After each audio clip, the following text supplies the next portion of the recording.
it's one thing to know your numbers, but then it's also equally important to know, where do I put money? Like, how do I allocate this money so that I can either stay where I'm at, or that I can continue to grow? Like, I mean, there's contractors that are on both ends of that, like they're content doing 3 million a year. They just want to maintain. And there's contractors doing 3 that want to get to 10.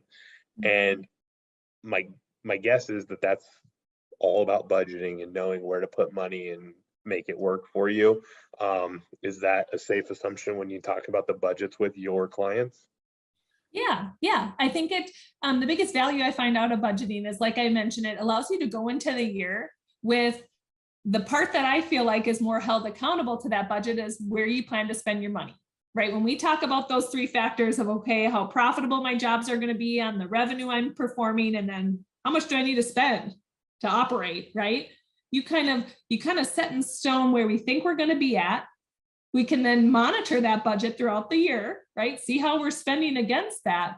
But it's that revenue. And like you said, you did give the example of maybe a company's just wanting to be at 3 million and stick at 3 million. Well, the budgeting to them just helps them see that end of the year picture and now pulse check it throughout the year. If they know they're doing 3 million and they have a projected or an expected profit margin on that 3 million, they can check it throughout the year. And as long as they're performing in line on those 2, well, now they can see where their overhead budget was at to see, what am I going to take home at the end of the year?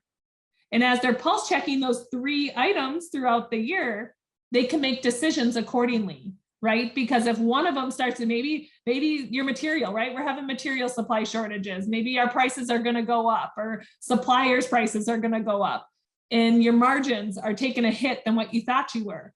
Well, based off of your budget, that if I plug in that hit that we now are seeing, what do I need to change? Or where's my bottom line going to change because of that?